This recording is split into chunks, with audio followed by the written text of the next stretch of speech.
اس کا اللہ تعالیٰ پر ایمان ہوگا، اللہ تعالیٰ اس کے دل کو ہدایت دے دے گا، اس کے دل کو راہ دکھا دے گا۔ یہ نعمتیں، انسان کی نعمت، اولاد کی نعمت، والدین کی نعمت، زوج کی نعمت، دوستوں کی نعمت، پیسوں کی نعمت، رشتوں کی نعمت، یہ ساری نعمتیں جو ہے نا، یہ نعمتیں ہیں لیکن یہ مطلوب نہیں ہیں، یہ اصل گول نہیں ہے، یہ آئیں گی اور یہ جائیں گی۔ اور یہ ایک بہت تلخ حقیقت ہے، یا تو میرے والدین کو میرا جنازہ برداشت کرنا ہوگا، یا مجھے ان کا، یا میری اولاد مجھے دفنائے گی یا میں انہیں دفناؤں گا۔ حقیقت تو ہے، اس حقیقت کا سامنا تو کرنا ہے۔ اس دین نے ہمیں اس حقیقت کا سامنا کرنا سکھا دیا۔ وہ کیسے؟ کہ ان چیزوں کو ہم نے ایک حد تک ان سے محبت ہوتی ہے، لیکن ان سے جدائی بھی جو ہے نا وہ ہماری وجود کی انتہا نہیں ہوتی، کہ یہ نہیں ہوگی تو ہم برداشت نہیں کر سکیں گے، کچھ جی نہیں پائیں گے۔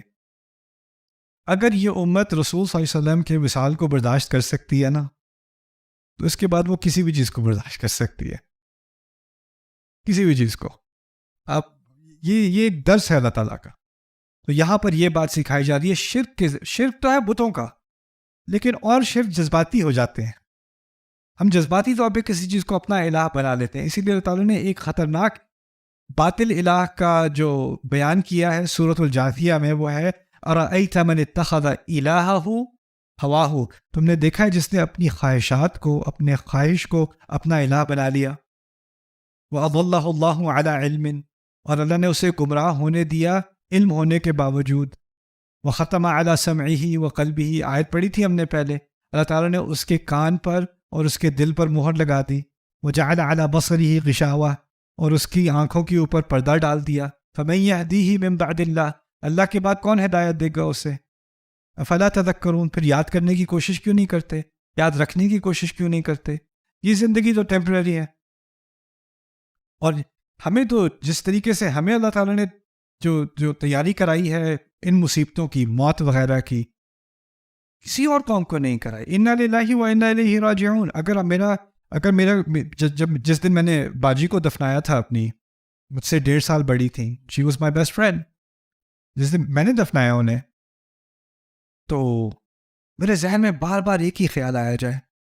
جب وہ ہسپتال میں تھی، ان کا کینسر بہت زیادہ سیریس ہو گیا تھا، تو ان سے بات بھی نہ کی جائے، ایک مشکل سے ایک لفظ منہ سے نکلے، مشکل سے، دیکھا نہیں جاتا تھا ان کو۔ جب اللہ تعالیٰ نے انہیں بلا لیا ہے، میں ایکچولی اس وقت مشکل سے ان کے منہ سے کچھ لفظ نکلے۔ ان کی ڈیتھ سے 1 ہفتہ پہلے میرا ایک پروگرام ہو رہا تھا ملیشیا میں، انہوں نے سیٹ اپ کیا تھا، باجی نے، میں نے کینسل کر دیا تھا کیونکہ ان کی سچویشن زیادہ خراب ہو گئی تھی۔ ہوش تھوڑی دیر کے لیے آیا، کہتی ہے تم جاؤ گے اس پروگرام میں؟ میں نے کہا نہیں، میں نہیں جاؤں گا۔ کہتی ہے میں نے یہ کام تمہارے لیے کیا تھا، مجھے اپسیٹ نہیں کرنا، تم نے جانا ہے۔ ان کی منہ سے کوئی آواز نکلتی نہیں ہے، اب نکلی ہے تو مجھے کہا جانا ہے تم نے۔ تو میں گیا، میں وہاں گیا ہوں، پروگرام ختم ہوا ہے، میں ہوٹل میں پہنچا ہوں، مجھے کال آئی ہے، اللہ تعالیٰ نے بلا لیا۔ میں وہاں پہ تھا، وہاں سے سیدھی فلائٹ لے کے میں پہنچا ہوں۔ میری فیملی میں کسی کو جو ہے سمجھ نہیں آئی تھی کیا کرنا ہے۔ تو جب میں نے ان کو دفنایا، میں بات کا ذکر اس لیے کر رہا ہوں کہ جب میں نے ان کو دفنایا نا باجی کو، میرے ذہن میں بس ایک بات تھی، ہم ہسپتال میں تھے، ڈاکٹر ان کا خیال کرنے کی کوشش کر رہا ہے، میں کچھ کہہ رہا ہوں کچھ پی لیں، کچھ کھا لیں، کچھ پی لیں، کچھ کھا لیں، ماما کر رہی ہیں، پاپا کر رہے ہیں، بہن کر رہی ہے چھوٹی۔ لیکن اب جب میں ان کو زمین میں ڈال رہا ہوں تو کون ان کا خیال کر رہا ہے؟ میں ان کو انسان کی دیکھ بھال سے نکال کر اللہ کی دیکھ بھال میں ڈال رہا ہوں۔ انا للہ و انا الیہ راجعون۔ اور یہ الوداع نہیں ہے، کیونکہ جب بھی ہم کہتے ہیں نا کہ ہم نے بھی اللہ کی طرف واپس آنا ہے، تو ہم ان کے بارے میں تھوڑی کہہ رہے ہوتے ہیں، وہ تو چلی گئی۔ کس کے بارے میں کہہ رہے ہوتے ہیں؟ کہ ہم اللہ کے ہیں اور ہمیں اللہ کی طرف واپس جانا ہے۔ ہم کہہ رہے ہیں اپنے بارے میں، وفات کسی اور کی ہوئی ہے، بات ہم اپنی کر رہے ہیں۔ یہ سکھایا گیا ہے ہمیں، الذین اذا اصابتهم مصیبہ قالوا انا للہ و انا الیہ راجعون، یعنی ہمیں اللہ تعالیٰ کے پاس واپس جانا۔ یہ ریونین آنے والی ہے، اب صرف فوکس ایک چیز پر ہونا چاہیے۔ ایسی مصیبت ہو جائے نا تو ایک چیز پر فوکس ہونا چاہیے۔ اب ریونین تو ہونی ہے، کیا میں اس ریونین کے لائق ہوں یا نہیں؟ بس یہ ایک ہی سوال رہ گیا۔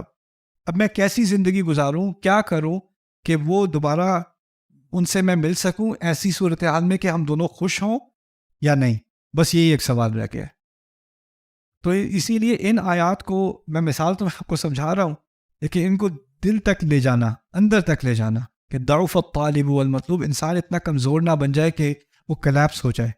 اور پھر اگلی آیت میں کہا انہوں نے اللہ کی قدر نہیں کی جیسے انہیں کرنی چاہیے تھی. ان اللہ قوی عزیز، اللہ قوی ہے.